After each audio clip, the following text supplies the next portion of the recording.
Bonjour à tous, bienvenue sur EDC+. On se retrouve aujourd'hui après des mois d'absence de ma part. Je dois avouer que j'étais moins motivé pour faire des vidéos. C'est certainement le monde dans lequel on vit qui me sape un peu le moral. Quoi qu'il en soit, je remercie les abonnés qui sont restés abonnés et tous ceux qui se sont abonnés pendant ces mois où il n'y avait pas beaucoup de vidéos. Ça me montre votre confiance. Je suis à la fois heureux et fier de cela. Merci encore. Alors, je reviens aujourd'hui donc pour un coup de gueule qui concerne ces chaussures de chez Salomon. Voilà, je suis fan de Salomon depuis des années, mais cette fois-ci, j'ai vraiment été très déçu. On en parle après le générique.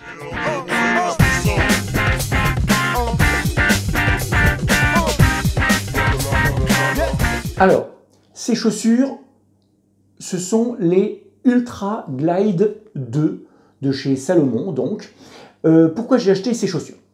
L'année dernière, donc en 2023, j'avais pris beaucoup de poids pendant l'hiver et j'ai décidé de me remettre de façon active au sport. Comme j'étais devenu très lourd, c'est-à-dire que je faisais plus de 100 kg, eh bien, il me fallait des chaussures qui aient de nouveau un peu d'amorti.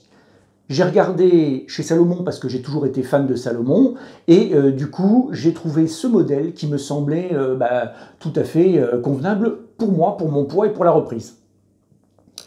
Je me suis rendu chez Intersport, pour ne pas leur faire de pub, mais bon, c'était près de chez moi, et j'ai essayé donc ce modèle. J'étais dedans comme dans un chausson, c'était impeccable, j'ai trouvé que l'amorti était bon, mais je me sentais un petit peu serré quand même au niveau de la toe box, de la boîte à orteils, enfin à l'avant du pied donc, et finalement j'avais renoncé à l'acheter.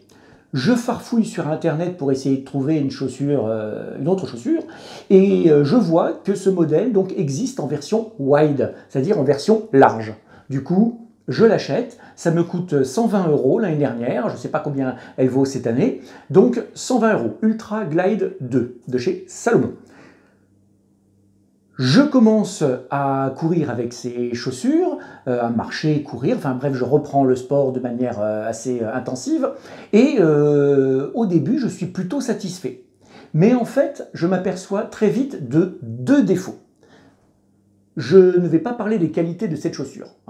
C'est une chaussure dont vous trouverez sur laquelle vous trouverez des vidéos facilement sur Internet pour la présenter.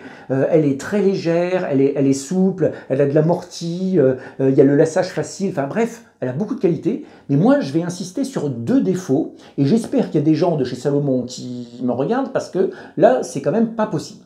Premièrement, vous pouvez le constater, au bout de un an d'achat, mais au bout de seulement quelques mois d'utilisation, parce qu'en fait, je l'ai utilisé beaucoup l'année dernière, puis après j'ai fait une pause, j'ai eu des problèmes de dos et j'ai pas pu courir. Je ne l'ai pas utilisé non plus systématiquement, j'ai alterné avec d'autres chaussures qui étaient plus anciennes, et vous voyez qu'il n'y a plus de crampons déjà à différents endroits. Voilà, donc pour moi, c'est quand même pas possible de payer une chaussure 120 € et qu'au bout de quelques mois d'utilisation peu intensive, eh bien on se retrouve avec une chaussure qui n'a plus d'accroche. Voilà, donc ça veut dire que si demain j'avais décidé de faire un truc un petit peu intense en montagne, eh bien j'aurais vraiment la trouille de me casser la gueule en descente à cause de ces crampons qui ont disparu. Voilà, donc ça c'est vraiment déjà pas possible. J'ai des chaussures Salomon qui ont plus de 10 ans et qui ont encore quasiment tous leurs crampons.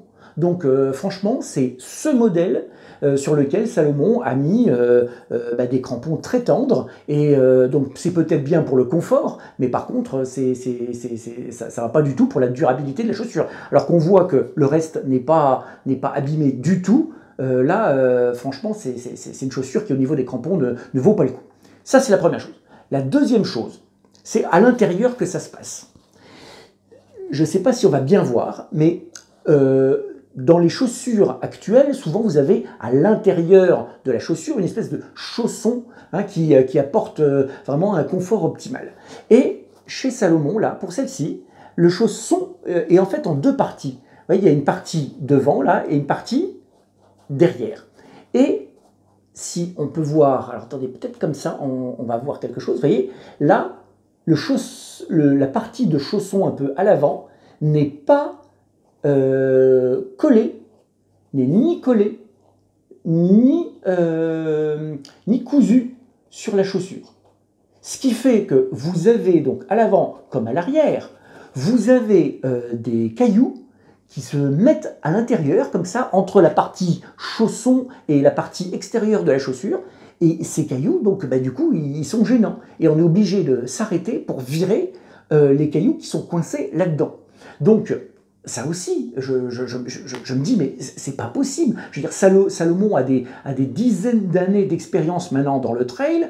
Comment se fait-il que cette partie avant, là, et arrière d'ailleurs, ne soit pas collée au reste de la chaussure ou cousue de manière à éviter qu'il y ait des brindilles, des petits cailloux qui se mettent à cet endroit-là. Donc, voilà, c'était mon coup de gueule du jour. Hein. J'ai repris les vidéos exprès pour ce coup de gueule. Si Salomon me regarde, qu'il sache que je suis particulièrement déçu. Moi qui ai toujours été fan de Salomon, notamment, on va dire, et on va pas se mentir, hein, à l'époque où Kilian Jornet faisait partie de l'équipe Salomon, eh bien, je dois dire que sur un tas de paires, je n'ai connu aucun problème. Je n'ai pas été déçu, au contraire, j'ai même été plutôt surpris positivement par des chaussures Salomon. Là, cette chaussure m'a quand même beaucoup déçu. Je l'aurais payé, allez, mettons 75-80 euros. J'aurais dit, bon d'accord, ils font pas des chaussures très très chères, donc voilà, ils limitent un petit peu certaines finitions. Mais là, franchement, sur une chaussure à 120 euros, je les avais eu pas cher, elle valait, je crois, plus que ça. Et bien, du coup, c'est pas possible. Hein. Voilà. Donc, c'était mon coup de gueule du jour. Pour ceux qui voulaient acheter ce modèle, eh bien, alors, l'avantage, c'est qu'il existe en wide. Pour ceux qui ont pied un peu large, c'est bien. Par contre, je vais forcément déconseiller ce modèle qui n'est pas durable et qui peut poser problème au niveau des petits cailloux qui vont devenir gênants. Voilà, c'est tout pour aujourd'hui. On se retrouve bientôt pour d'autres vidéos. Et puis, je vous souhaite une bonne semaine. Salut!